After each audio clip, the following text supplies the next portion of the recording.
Hello and welcome to WhipChat. Today I am joined with none other than Franco Zoccali. Welcome, Franco, and I look forward to getting to know you and learn more about the exciting world of whips and whip making. Thank you so much for joining me today. Thank you for having me. Absolutely. There's the whip making world, of course, is full of lots of different whip makers, and we've interviewed a number of them on this podcast as well as other shows. And each whip maker, I read the book. I forget which one. It's one of the whip making. There's not too many books, but it says that every whip maker has their own way that they will want to do it, and all the other whip makers are wrong. And I think you've said that, like there's their way and there's the wrong way, right? And Yeah. not that I necessarily agree with that, obviously, because I love learning from everyone, and I want to know, what's the right way? What's the Franco way? No, Well, no, the Franco way is not not the right way by any stretch. It is a way. that's a good point. But just before I get to that, I want to get back to that statement. Like everybody Yeah. thinks they have the correct way of doing things, and to a certain degree, I think you kind of need to. You Yeah. need to have that. I wouldn't call it bravado, but you need to have faith and a minimum of confidence, and if not confidence, pride in what you're doing, and that's going to sort of sometimes come out as well. My way is the right way. Sure. Yeah, that confidence comes through. I could see that. But I think anybody who's exploring and growing, whether it's a craft, whether it's an art form or whatever it may be, unless you're purely studying something and you're not actually engaging in it. But if you are engaging in anything, I think you'll go through periods where you'll think, well, this is the right way, and then later on you're going like, this is the right way, and sometimes you come back, Right. So that's happened to me.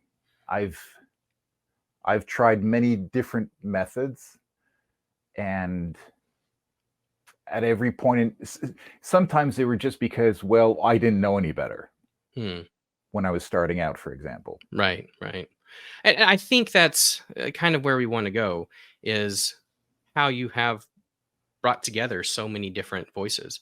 And for those that aren't aware, a little bit about who you are today. Of course, you are the founder of Whipmaker's Hook on Facebook. That's right. And I've been on there for several years, and I love just all the interaction and opinions and photos and occasional argument. And of course, it happens. It's Facebook. It's the internet. When you have a big party, there's bound to be little squabbles in the corners here and there. That's true. And you do a great job moderating. Thank you very much. Thank you. Of course, Handcrafted Whips by Franco, your official Facebook page for going to get work from you and seeing the beautiful work that you've done. It's really, really stunning. Thank you. If anyone has not been to that page, should check it out. But yeah, so that's, I mean, that really is an epitome of who you are, what you were just talking about with bringing people together and learning through your journey. You think you've got the right way, but then you learn a little bit more, and maybe you bring in some ideas from other people. And being in a group like Whipmaker's Hook, I think, kind of is the epitome of that exact thing. You're learning constantly. That was one of the top reasons why I started the group. Yeah. Which, by the way, as an aside, I never thought I'd get beyond 25 people. Oh, really? Oh my goodness! And you're over 1,000 now, right? Yeah. Multiple thousands of members by now, and I never thought it would get beyond a couple dozen. Well, it's really a true resource out there, and I hope so. Thank you very much. It's my idea was to, and I hope I accomplished these goals. My idea was to have something that was sort of like if you had a whipmaker's shop, right? But there was a corner where people could come in and out, pour their own coffee, sit down, start talking as somebody is actually working on whips. Ah, okay. So a rather informal approach, I guess a mix between a Wikipedia page and a series of how-to videos or something. Right, right. But the other reason I started it was because I had no way of repaying the people that helped me because they're further ahead than I was. There Hmm. was no way for me to teach them anything that they didn't already know. So the only thing I thought I might be able to do was to sort of pay it forward. Sure, sure. And while this is not a school or any kind of formal learning place, Mhm. there's a lot of there's enough accomplished whip makers that if you have a question, chances are you'll find one or a few people who will be able to answer you. Do you feel like there's been people that maybe that have come and gone, but been specific people that have been especially influential both to you as well as to the hook? Uh, well, the people who are influential to the group tend to be people who engage. You Sure. know, there Mhm. are thousands of members, but there's only a few dozen who are regular participants, and that's okay. You know, that's going to happen in situations like that. Right. Um, but the most influential people tend to be those who involve themselves the most, those who Yeah. participate the Yeah. most. As far as myself, um, well, I kind of have to give it up for David Morgan. Oh, You yeah. know, Has he he's interacted through the hook, or is it you're talking about just no, before that? no. I don't know how far back the hook goes. I'm not. I can't remember if he had passed on. Rest in peace. Yeah, rest in Um, peace indeed. when I started the Whipmakers hook or not, but he never participated on it. I can tell you.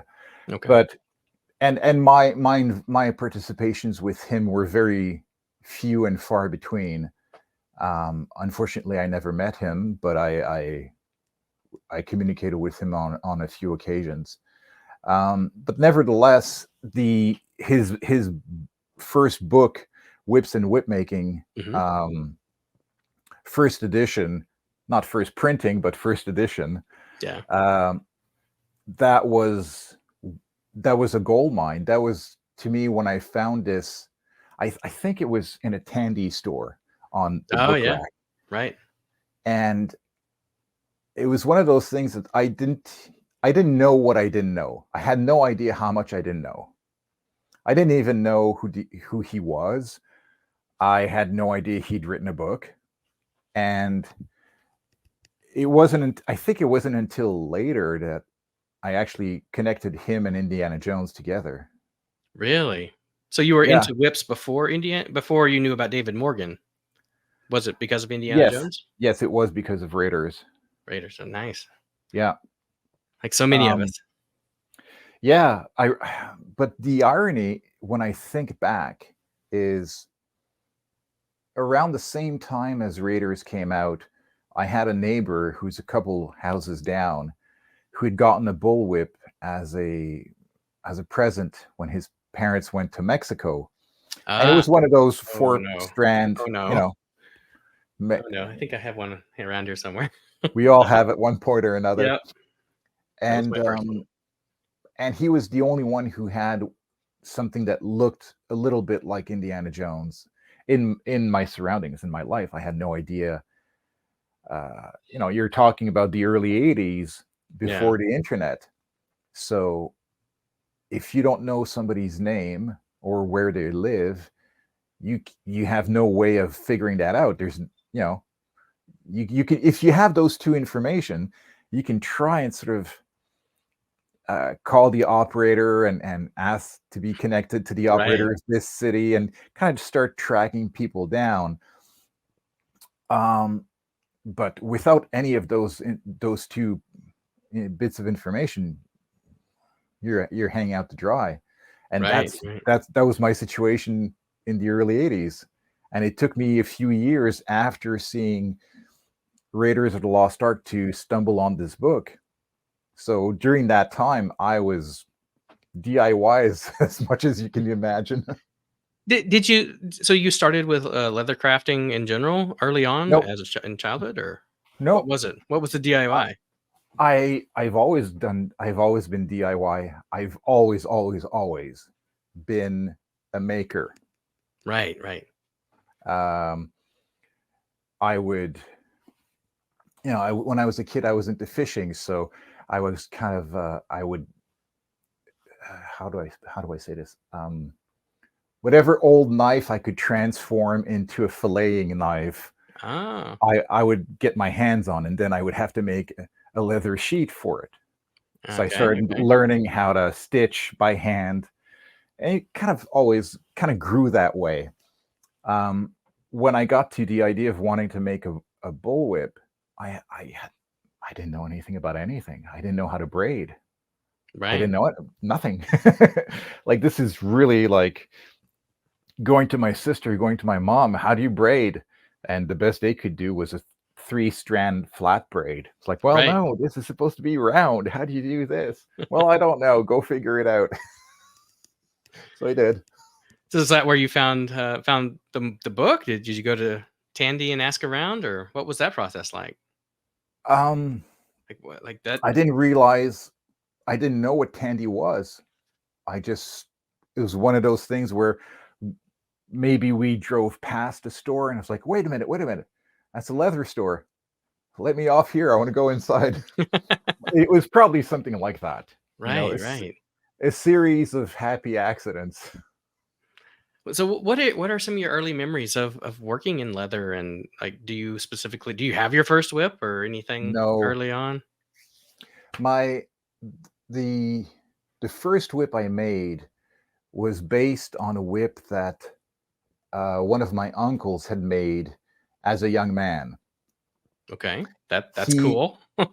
Yeah, he was the oldest of the family, and so he had made a simple whip to, I guess, keep the bull in check in case he got too menacing or something.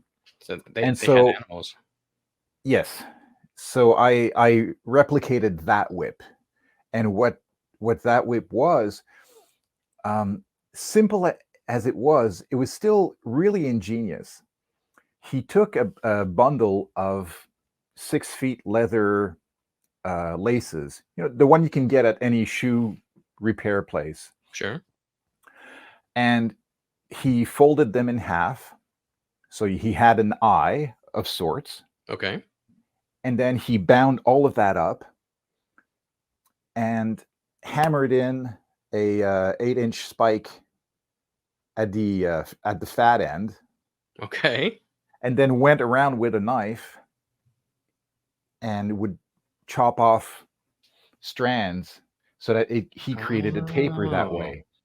And then wow. he rebound that, covered it up with a leather sheath, Okay. and that basically gave him the equivalent of a 3-foot bullwhip with an eye. And at the end of that eye, he fixed what amounts to a long fall. Right. Okay. So really not a complicated design. It's not No. fancy.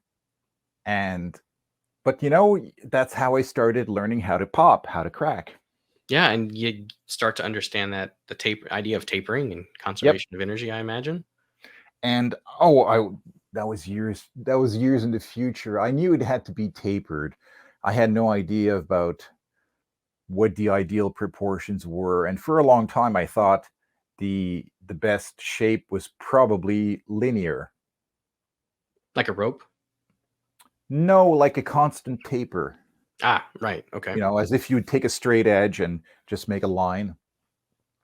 The idea of tapering fast in the first half and then slower in the second half, that didn't enter my consciousness until many years later.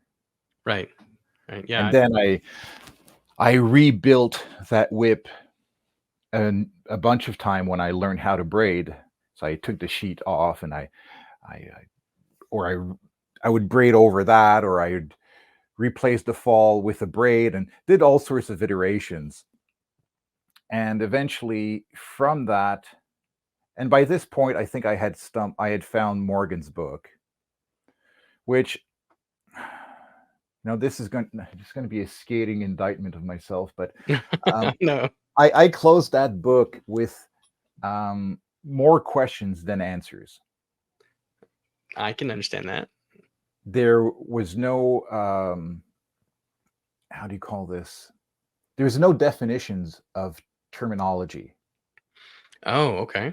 And you have to keep in mind that my first language is French. It's not English. And in those days, I was still learning English. I mean, I was bilingual by then, but it still wasn't. I still wasn't as comfortable with it as I am now.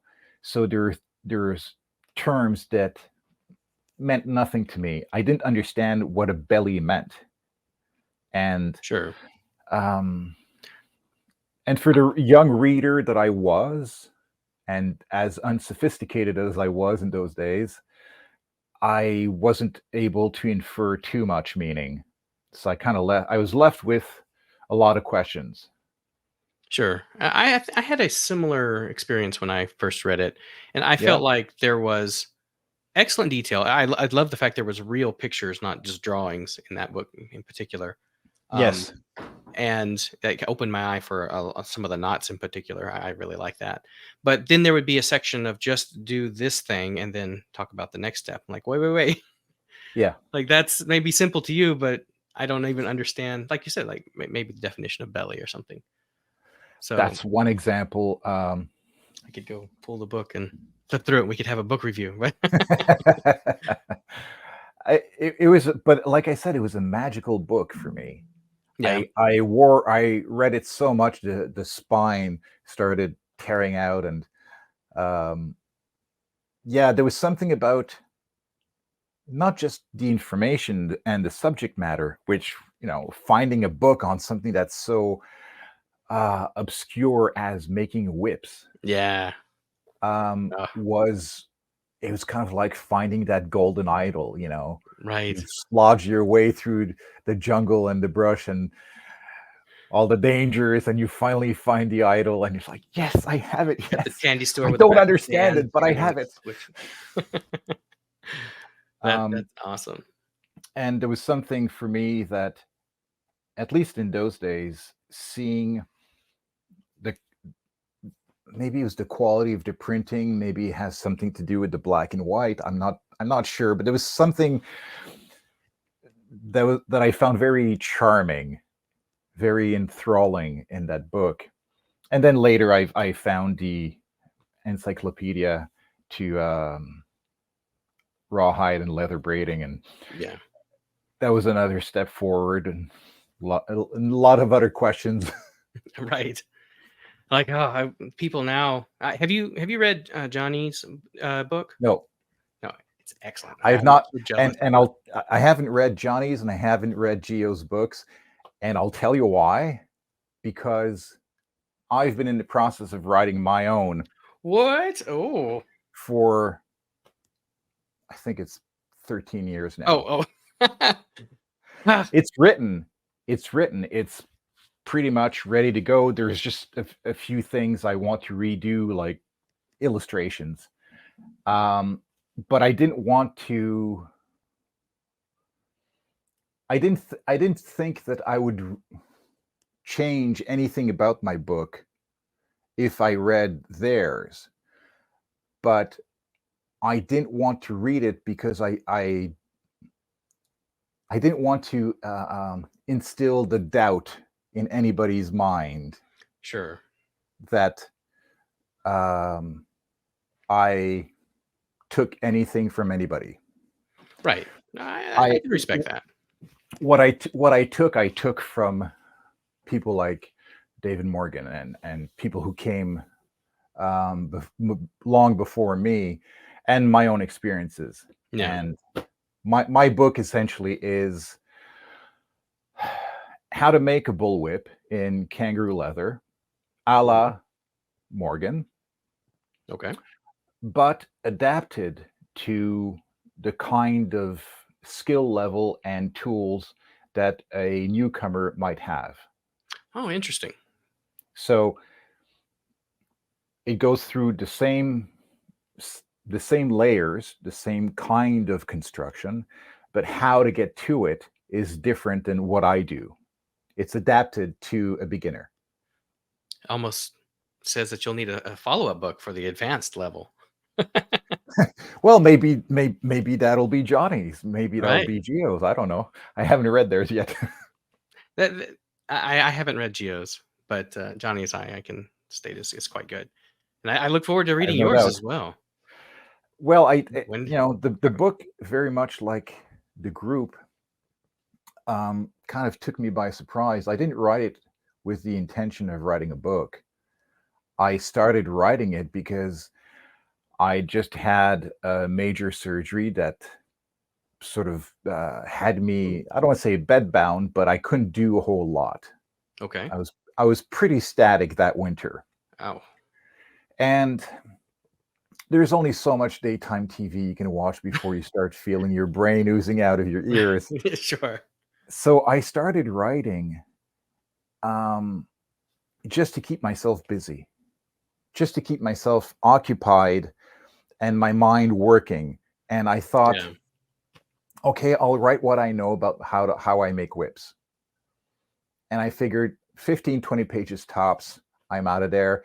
You know, this will be a 1 or 2 week project and I'll do something else after. But after 15, 20 pages, I still had something to say. So I Huh. kept going and I Right. got to 50 and I still had something to say. So I kept going and I got to 100 and I still had something to say. And I kept going until I had no more to say, which for me That's is a lot. excellent. That's excellent. I can't wait to see what it is that you had to say. That Yeah, well, there's so we'll see much if that you could we'll have see covered. if it helps anyone. But I'm my idea, once I realized I had something that I could transform into a book, was to try and create the book I wish I would have had.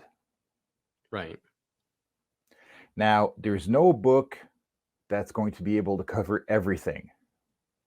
That would be an entire wall of books. There's no one video that can teach you everything. Again, Yeah. that Yeah. would be days of videos.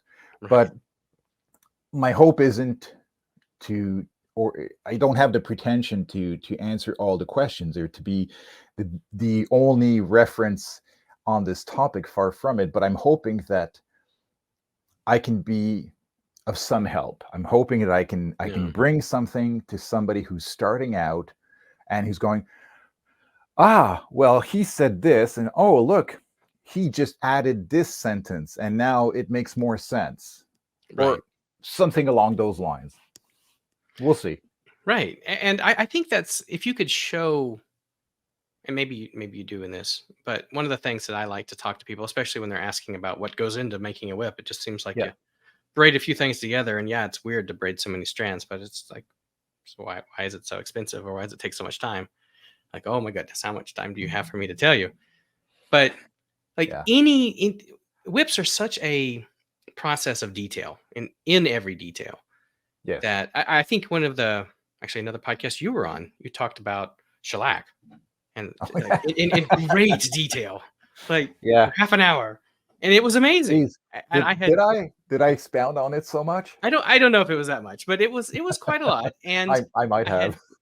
I had no idea. And most people that I've spoken to use your whips as an example of the best shellac of Oh my in the goodness. industry. I have more than one person has said that. Wow. So you should take pride in that. Hope you have a chapter on shellac. But Um, I want to say the shellac, like a lot of other things in whip making, was a problem. I yeah, did not get it right. Every time I tried to put it on, it would crack. It just didn't work. Yeah, and I didn't gooey or understand whatever. why Yeah. it didn't work. But I was lucky because there was somebody, there were other people who had done it before me. Right. So I knew it could work. See, like when you're trying to figure out the answer to a problem, a lot of times you're not even sure whether that can be done. You're not even Right. sure whether or not it can be fixed, it can work. But in this case, I knew it could because I had books, I had seen pictures, I had held whips. Yeah. I knew it could be done. I just didn't know how. Exactly. You know, like actually have a dumb example, but you know what it's supposed to look like solved, right? It may not That's be a easy great to, example. right? I'm holding a Rubik's Cube for those audio Yeah, only. yeah. But you know, I mean, you switch, you mix it up, and then how do you put it back together? I don't And ask me, man. I only managed to fix that particular problem once back in 1981, and I kind of left it at that. right, but you know what it's supposed to look like. You know, when Yeah, it's right, it's right. It looks yeah, just perfect. And the shellac is one of those. If it's all gooey and your paper towel stuck to it all the way up and down, you did something wrong. yeah. But And so much is like, when I don't know how to do something like this, I my go-to approach is to be methodical. So I approach it methodical. like, well, this is this concentration. What does one application give me? What does two application give me? And Right. so on and so forth.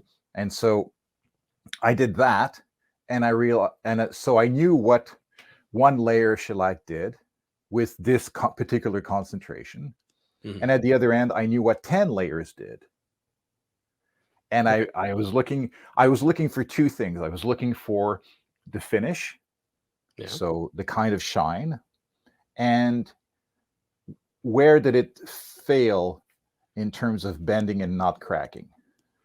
Right. So I had all these samples of leather with little numbers written on them, 1, 2, 3, Oh. and I just kind of went off like that. And Did you have like a notebook where you're taking notes of concentrations and dilutions and how many I bricks? probably did. I probably did. And I got to a point where I was like, okay, well, 8 layers of this concentration gives me the very nice shine that I would love to be able to recreate, but that's too long. It's too much time. So I just went off on an idea, and I'm like, well, what if I doubled the concentration? Would that cut in half the amount of applications I need? And it wasn't an exact match, but it was pretty close. It was in the ballpark. I hope you realize I'm imagining you surrounded by beakers and wearing a white lab coat.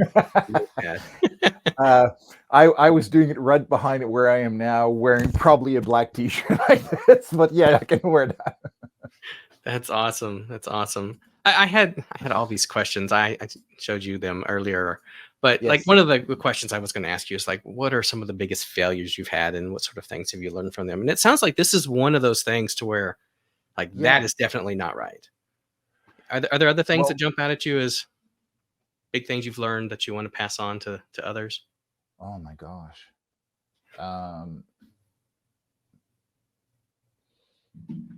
Or we could even narrow it down. Yeah, I mean, for sure. It's just, you get to a point where you've made so many mistakes, and Right. you kind of wade your way through it all. But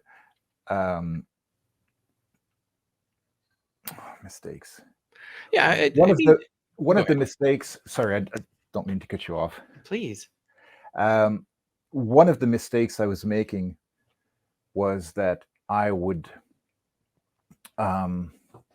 wasn't thorough enough in marking out the weak points in the hide. And so I would end up cutting a strand through a weak point. Now you can't see all of them. Sometimes right. You'll cut one and you had despite your best efforts, you just won't see it, and that's just life. It happens. Right. Yeah. I'm still Um, learning. so that was one thing, because then I realized at some point that I end up wasting more leather if I have to cut a new strand than if I had just taken out half an inch of leather in that spot in the hide. You know what I Right. mean? Yeah. Yeah. I was Like, going to ask you about that. To like drill into this a little more. I've even got a couple of hides there. I don't yeah, know if they show up on the camera, but like how much of around a looks like a tick bite or something. Like it's just a tiny pinch. It doesn't look like much, but like how ruthless are you on what you cut around? very. Very. But there is a caveat, Okay. and this is something that um, I nobody ever told me. I kind of pieced this together, and I'm sad to say it took me a long time before I figured this out, because because I was so ruthless in how I would, not include any imperfections in anything. Hmm. I would extend that to the parts of the strands that are not braided. So let's Okay. say after you stop braiding a belly, you've got strands that are, you can call them tails, you can call them Right. leftover Right. strands, whatever. Those aren't, they're not braided. There's no tension on them. True. They don't need to be 100% as strong in order to fulfill their job as core strands. Yeah, that's a good point. I guess wrist loops and stuff, although you see those more, but Um, well, yeah, yeah, you could do that too for wrist loops. I just for me, anything that's braided, I tend to only do my best to use the best leather I can find. hmm. But um, but the point is that if you understand that the tails aren't under tension, they're essentially fillers. Um, Right. then you can actually include small imperfections if you understand your measurements, right? Right. And okay, well, at this point, it's not going to be braided. So this bit, I don't have to go around it. I can cut through it. And Gotcha. when you go to stretch it, when you've cut out the strands and you go to stretch it, you can be a little bit more gentle here. It doesn't need to have 75 pounds of tension per inch on that spot, Right. Sure. Sure. because it's not going to be plaited. Yeah, Um, that's a good and point. and one of the reasons that brought me to this is because I was so hard lined about not including any imperfections. And one of the reasons behind that was because I had read early on, plait tight. All right, Right. I'm going to plait tight. I plait really, really tight. I've gotten a little bit more gentle in my later years, but Okay. it's such an ingrained habit to plait really tightly for me that if there's any imperfection in that strand, it's going to pop. Right. Okay. So I mean, even now, after being a little bit lighter on it, it'll still. Yeah. Okay. So I'm as a result, I kind of developed this way of reading a hide and Hmm. how I've often I often use the analogy of a race car pilot. You know, cutting a kangaroo whip to me is like understanding how to pilot a race car. Okay. Keep You're going. trying to find a straight line between a different points that are the bite marks and the scratches and da, da, da, da, da, da. And you're trying to Yeah. find your line through that to cut the best strand you can. And it's kind of like a pilot who's in a curve and he's trying to make as straight a line through that curve as he can. Right. I see. Yeah. That's a great point.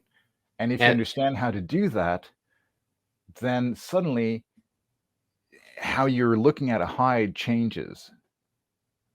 It changes? How so? Well, you're not just you're no longer simply looking at it as a mess. Oh, it's got all these imperfections. How am I supposed to work with this? Oh, I see. Because you learn how to work with the imperfections. Right. I'm not suggesting you include poor leather in a plaited section. I'm saying understand how to cut around it. Right, right. Which, sometimes that gives us a benefit when we're buying hides, that, a bullet hole in it isn't that big of a deal, really. I mean, The worst thing that can happen on a kangaroo hide is that when you have scratches that are horizontal, because you're going around in, more of a oval shape around your hide. Right. If you have a scratch that's the same direction as your strand is going, you're not losing a lot of leather by going around it. But if it's 6 inches across, that's a lot of real estate. That's a lot of leather. Because you can't make a sudden sharp turn. Right. You have to ease into that curve. Otherwise, your strand is going to be too weak. And when you go to stretch it, it'll crack, it'll pop there. Right. You have to make those adjustments gradually. It's kind of like driving in winter, Nothing sharp. I'm in Texas. I don't understand that. So winter, what is that? Canada in winter, you'll get an education. We have ice a couple of days of the year, but that's got to be interesting when nobody has winter tires. it is very dangerous. You stay home. Yeah. That's just Tuesday morning. Yeah. Oh my goodness, we could talk weather all day. Oh yeah. Oh, and you're in the holiday spirit already. I see, with the Halloween mug. I love it. Oh yes. Do you feel like when you have people coming to you wanting to get a whip, like, how much of this do most of your customers understand? Do they really understand what goes into this? Do you feel like you have to this is a simple no?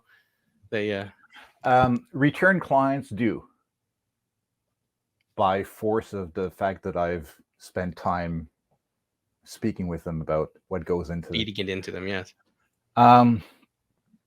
First thing I do when somebody says something very specific, like, I want this length, this model, I go, well, okay, do you have any experience with whips? And if they say no, then the first thing I do is I send them a picture that details how you measure whip by model. Because snake whips are not measured the same way as a signal whip, and a signal whip is not measured the same way as a bull whip, and a bull whip is not measured the same way as a stock whip. Very true, very true. So that's the first thing I get out of the way. Now that we have a common language of when we're speaking length, the difference between plaited length, total length, why it is the way it is, then we can start to actually make headway in communicating and finding out what they want, because what they want may not be what they need. Yeah. I had a lady a few years back call me up, and she was from Western Canada, and she worked with cattle, and she worked on horseback, and she wanted a kangaroo bullwhip. I'm like, okay, not sure that's the best choice for you, ma'am. Right. I said, this is leather. It's a bit of a princess. You're working on horseback with cattle, which means you've got muck and mud and other things. Yeah. It's not, it's a harder environment on your implement. I said, have you considered nylon stock whips? Exactly. That's exactly what I recommend. Or failing that, performance hybrid whip in nylon. And so I sent her to somebody else to make the whip, because what she thought she needed was not what was the best choice for her. Right. It wasn't a sale, but a happy client is better than an angry one. Exactly. Yeah, I had a old cowboy that came up to me, and he just occasionally had to move cattle in and out of trailers and things, and had some that just would be stubborn, and he wanted to have something he could have with him. So he was going back and forth between what to get, and he just knew of a bullwhip, and it was Right. much the same example. And after going Yeah. over all similar conversation, he had his wife pull the tape measure out and measure from his elbow to the ground while he was on the horse. And so he got a stock whip that he could hang over his arm, just like Mhm. the old books we see Yep. from those old Aussie books. And he did Yep. exactly that. That way, it doesn't drag on the ground, and that's That's what it made right. for him. That's all he wanted. He wanted brown, just brown. It's just a tool, Yep. and he's thrilled with it. Good. Yeah, it's It would be easy to take advantage of people like that, but I firmly believe that, my personal work ethics aside, I don't think it's helpful to anyone. yeah, It's not helpful to me, even though might be making a sale, because in the end, the person will come to the inevitable conclusion, I steered them the wrong way. right. And then that's bad for me. And once they realize you're a good source of information, they may come back to you again to get a beautiful showpiece of a whip that they Some can. do. Some Yeah. do. Some take a little bit longer to get over the illusion that internet provides. No. When you don't see, I don't know about you, but when I'm not very familiar with something, I tend to have global vision. I can't see Hmm. details. Sure. Okay. I only start noticing details when I start learning about it. Okay. Okay. Whether you're talking about, I don't know, a Japanese sword and all the intricate details in it versus something that's made in some shack somewhere with, less than stellar materials and Right. even poor technique. Well, if you don't know anything about that, provided it has the same shape and it shines, then it's good to go. And sometimes it takes a few knocks on the head before you start realizing, okay, maybe I should start paying attention a little bit more to those pictures. Yeah. And Yeah. when you do, you start seeing things like, yeah, but if you do a close up here, you start noticing gaps in that braiding. And no, no, no, no, no, no, no. And then you start seeing, then you really start developing that Right. eye. Really can Um, see the taper and yep. yeah, yeah, twist, keeping the seam straight, all those small details. That's why I took a page out of Paul Nolan's approach to photography. When I take pictures of my whips, I pretty much copy what he did. He did. I don't. I'm not familiar with what that is. I mean, I know what your pictures look like, so Well, lots of details. um, there's always one where it's straight on and you just see the coil going in on itself, right? Right. Simple white background. And the idea here is you see the taper. It's the only way you can see the taper. Yeah. Any picture that's artistic may be very beautiful, and you might be able to understand the colors and the quality of the braiding and other things, but you're not going to be able to tell the taper. Hmm. So for Yeah. me, being able to tell the taper and the shape, that's priority number one. Everything else is subservient to that. So I got that from him. Okay. And then you always seem to, like, all of yours, you have like super close up details of the hitch and like the heel knots, Mm-hmm. those sort of things. Is that a Franco thing, or is that just you get Yeah. questions there? Well, I mean, I don't know if it's a Franco thing. It's to me, it's there's only so many things you can focus in on a whip. You've got the overall image, you've got details of the handle. The Yeah. thong is the thong. No. What are you going to do? Like 100 pictures that are stitched one next to the other to give you incremental details of everything in the song. Do a 360 view from inside the coil. I don't think anyone's done that one yet. We should do that. No. Someone use that idea. I try to do a shot of the fall hitch to show what that looks really like. Nice. You know, I'm not the one who invented how to tie those on. I just learned from the better ones. No, it's just so smooth. And I actually made a video. It's on YouTube somewhere on making falls, and I quote you several times in there about some of your process and how you round off your falls, and you spend a lot of time you roll them and grease them up real good. And yeah, it's your falls are always stunning. Thank you. I try. Sometimes they don't pan out on the first try. It'll happen sometimes that there is a scrap fall hanging on a wall somewhere.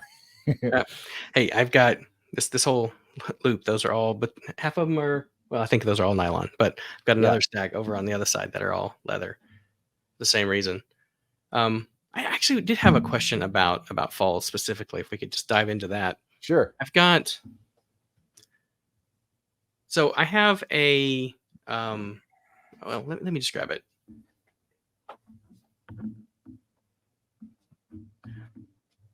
So this is a Joe strain. Right. Very nice. Yes, it's a beautiful whip. And one of the things that I thought was fascinating about it is it has a kangaroo fall, which is really hitting the, yeah. So it's very thin. That looks like it's at least 2.5 millimeters. So are you sure that's kangaroo? Pretty sure. I mean, I guess it might not be. It sure looks like it. Can you bring up the fall hitch closer? I don't know if I can get this to focus this close. Okay, pause there. You see that color? Yeah, in the middle of the color? leather. Yeah, the yellow color. Yeah, that maybe it's not. I'm thinking this might actually be Latigo. It could be, because I've never seen a kangaroo hide that's straight off the animal. That's more of a Richard Tallman question, but I've never seen one that was thicker than 1.5. Yeah, this is thicker than that, so likely not.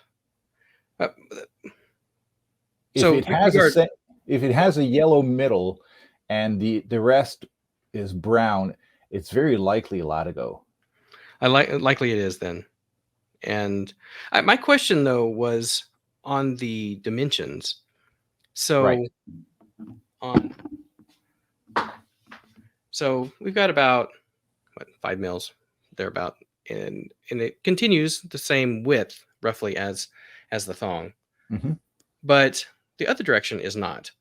And most whip makers I've seen go for a thicker fall in order to have both the width and the thickness be more symmetrical, so that you could have more of a square if you look at it end on, or something similar. Are you sure that's the reason? I'm not sure that's the reason.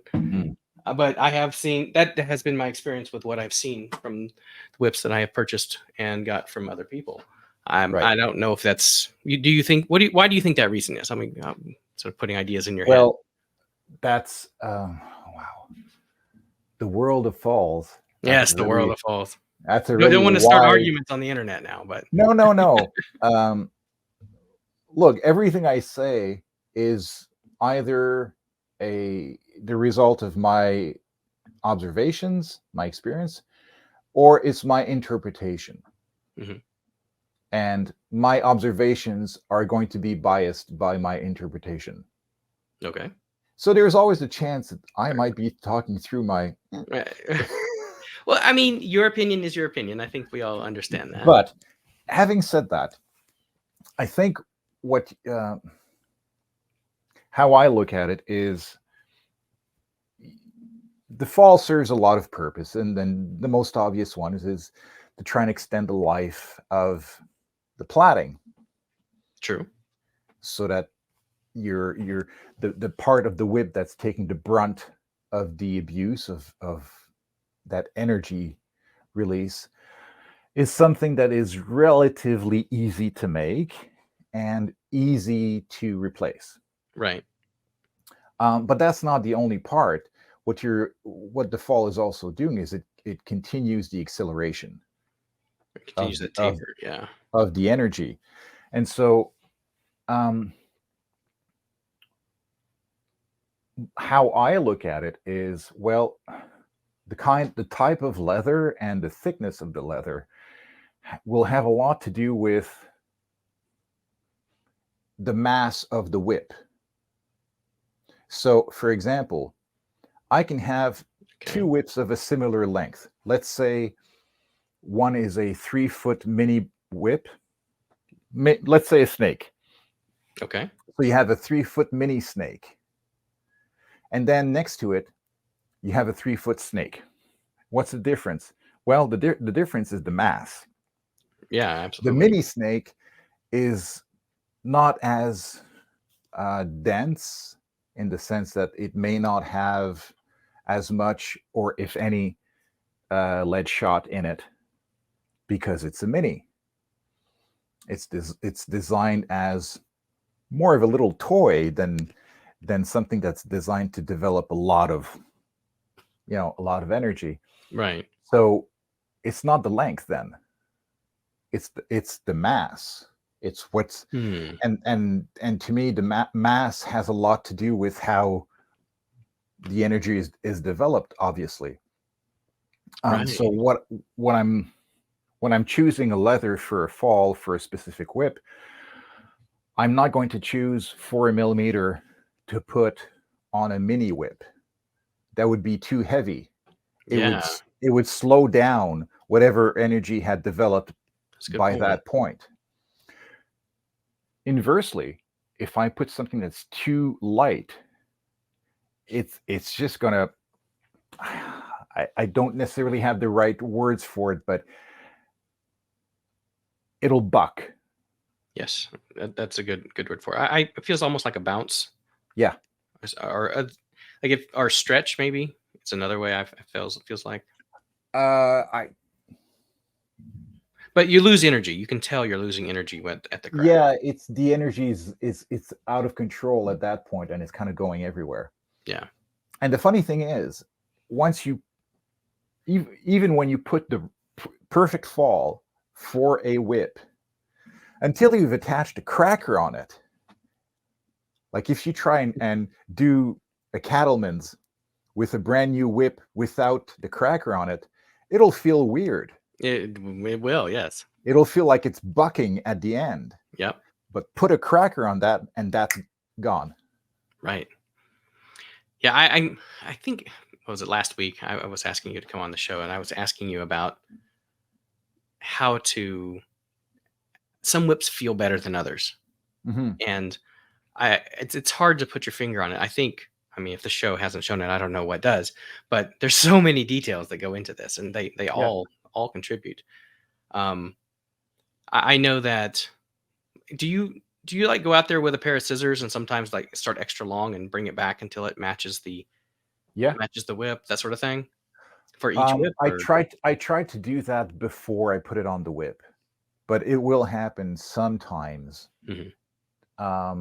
That I don't know, maybe I was preoccupied with something when I was making the fall, or I didn't pay enough attention, or whatever the case may be.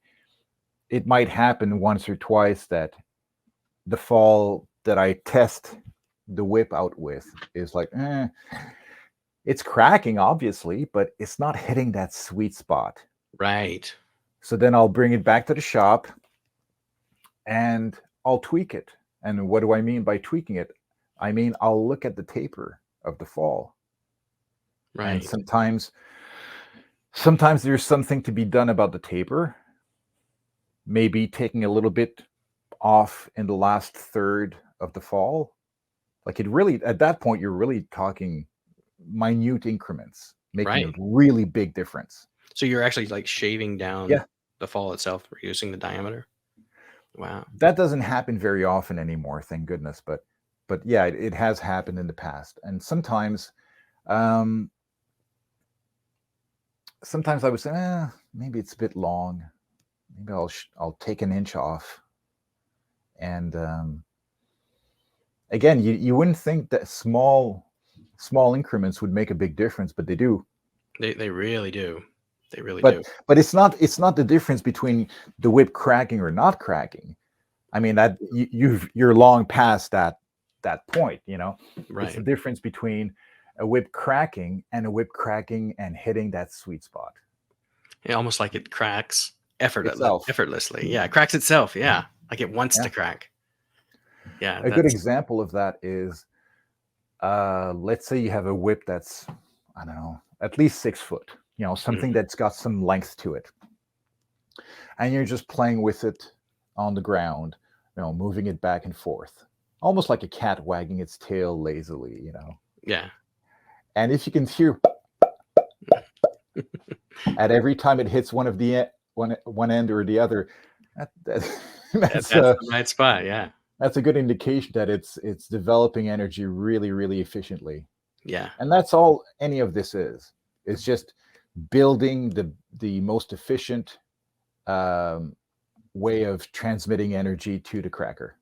right, right. And a lot of that comes through experience of making hundreds or thousands of whips over the Yeah, course of your life. Yeah, and experience is basically making a lot of mistakes. and making lots of mistakes. You talked about earlier. Absolutely. but Oh, they're not always necessarily huge mistakes.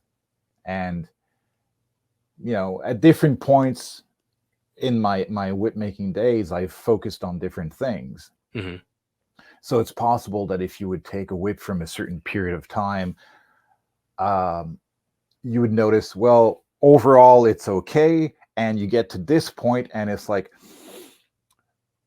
there seems to be more detailing here, there seems to be more time spent, or perhaps that part's rougher than the rest. And that's kind of how I got through my process of learning this, yeah, which has been partially self-taught, um, would be to take all the parts that make up a whip and focus on each one of them one at a time. right, right. I mean, you really have to in a project like this. I It's quite the journey, each one. I'm sure somebody who's had proper tutelage with, um, studying under what I would only call a whip making master Hmm. would speed through a lot of things really fast because of proper direction. Yeah, That doesn't mean you develop the skills at the same speed. These are two different things. true. Understanding or noticing how something should be versus developing the skills to be able to do that. Yeah. Those are two different things. But if you're also trying to figure out why something isn't working like you hope it would, then Mhm. you've got this extra layer that you have to plow through, Right. um, which mentoring is there to handle. Right. Right. And it is. I that's part of why I have a Joe Strain whip. Actually, is just so you can see what it's like when it's done right. Well, for me, like Oh well, that sort of thing. Um, if you're he, going to pick an example, Joe Strain's a really good one. I think so. Yeah, I would love to have one of your whips one of these days and have that example in on my wall of whips over here, and to be able to play with that and feel what it's like when it's made right. Um, it's, but I think part of the problem, even especially as I'm learning, getting better at each of the steps, I only get to try out the final product. Like it's right. got all the layers, it's got all that tuning has been done the fall. So you know what it's supposed to feel like in the end. But it doesn't mean that I didn't drop the strands too fast and then I can't really tell when you're cracking it after the overlay's put on and all that. Sometimes it's hard to, maybe a master working with someone would be able to identify that early on as you're doing it. Dropping strands too fast. Like The just plaiting should be an indication. true. Like if you've dropped strands and you're noticing gaps right after the drop, well, that should be kind of an indication that Right. you've dropped too early. Right. I'm just talking about like the overall shape, like you were talking about, whether it should be straight Okay. or how quick it drops. The point is that it's hidden on the inside. And Yes. at the end, you can see the taper, and I can compare the taper overall and say, well, maybe I should have dropped earlier or dropped later or tapered a little faster, or slower, as the case may be. So you can get a feel at the end. And by and large, it is just a mass that tapers at a certain speed to the end. Although obviously the flexure and all of that depends on how it's braided internally as well. But and that Yeah, takes you do have to be able to extrapolate a layer to how it's going to fit in the final product. Right. So while you can look at the core and, well, this kind of looks like a miniature whip. After that, the other layers, they kind of look funky sometimes. And what I mean by that is the if you were to be so skilled, let's say, as to cut the tails of your second belly to the perfect length before you get to the point where you're dropping strands from your overlay. Okay. You would have the second belly plaited to roughly, let's say, the halfway point. Right. And then you'd have the belly strands that end in different lengths. And those lengths, they would look really strange because you wouldn't have the dropped strands in there to be able to visualize the continuation of that taper. Right.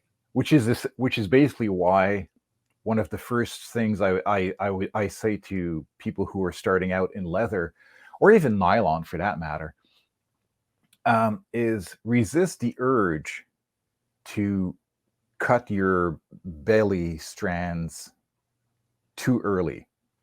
Very good advice, yes. Because if you do, you're kind of locking yourself into doing something that might not be the best choice once you get to that point in the overlay. Right.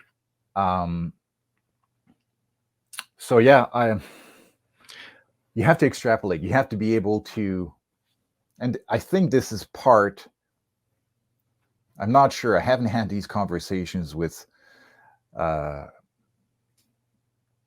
whip makers who have an immense amount of experience, but you know the old axiom of, you have to see the whip that you're making in your mind's eye as you're cutting it. I have heard that, yes. Right. I think that might be part of what's inferred. Okay. I mean, obviously, there is the obvious statement, which is, well, you have to be able to understand that if you're cutting a strand X length, it's going to become this length plaited. Right. Exactly. Right. So right, yeah. That's the obvious first level interpretation of saying seeing in your mind's eye. But then you've got the other part that's a little bit more subtle, maybe, which is to say that when you're doing layer number 2, layer number 3, and layer number 4, you're not making that layer so that that layer is pretty. You're making that layer so that the finished whip works. Right. Just like you were saying with being able to leave in potentially minor imperfections in the tails that you're braiding over. It's not ideal, but if you're stuck with a minimum amount of leather that you have to make work, understanding that there are parts that don't require the same strength, is a critical part of understanding how to make a whip. I think that's seeing the whip, right? As you're cutting it, that you're seeing the final product in a way. Like when we talk about the Morgan method, it's not simply to say 2 bellies, 2 bolsters. That's what everybody says about the Morgan method. But the Morgan method also includes having the bellies come out of a yoke, and having that yoke being over the handle foundation. And how do you cut that yoke from the tail? Not the tail, the leg. Right. Where do you start your first strands on the hide so that you're not cutting those first few inches in the worst possible spot? How do you cut your overlay so that where the transition zone will be on those strands is actually cut from a strong part of the hide? Yeah, critically important, yes. Understanding how the hide works, where the strong parts are, where the weaker parts are, all that stuff. That's all part and parcel of it. Wow. Let me go back to our Rubik's Cube example. Yeah. I'm happy I didn't have to figure all of that out myself. That's just stunning that it so much goes into it, and it creates such a beautiful piece of functional art, really. If somebody wanted to buy one from you at such a level of detail and perfection here, is going to the Handcrafted Whips by Franco the best way to get a hold of you on Facebook? Yeah. So yeah, Handcrafted Whips by Franco. And of course, if you're learning how to make them, go, the Whipmaker's Hook is an awesome place to talk with the community as well. And different whip makers come in and out, and people who have questions generally find an answer. And if you don't, you'll generally find people who will be able to steer you in the right direction. Right. Yeah, absolutely. And I'm on there from time to time. You certainly have answered lots of my questions over the years. Thank you very much. Good. I'm glad I was able to be of some use. Absolutely. But I just wanted to, we're over an hour. I want to be respectful of your time and your evening. Thank you so much for being here. Is there other things you want to talk about? Is there any social media, or how should we follow you and your adventures? I think I think on my page and on the Hook is probably for the moment the best place. Eventually, one of these days, I'll finish the damn book and put it out there. And I look forward to it. Hopefully that'll be a helpful addition to what's already out there. What else can I say? So much and yet so little. Such is life. But it's been fun talking with you, and thank you. Yeah, same hopefully here. we can do this again sometime. I look forward to it. I'm going to start doing these more often. LA WhipCon is coming up. I currently have plans to be out there. And life comes and goes, but we will make sure that happens. I don't know if you're going to be there or not. I'm going to put you on the spot. Unfortunately, I can't. It falls on the same weekend as my nephew's wedding. Oh my goodness! Well, congratulations to the nephew. Yes. we will miss you regardless. Yes, well, I'll be cheering to you as you'll be cheering to something else over there. Absolutely. But we look forward to it, and once again, thank you very much. You're welcome. I mean, this is called WhipChat, and I think we've had a wonderful WhipChat. Thank you very much. Excellent. You're welcome. Everyone, have a good night.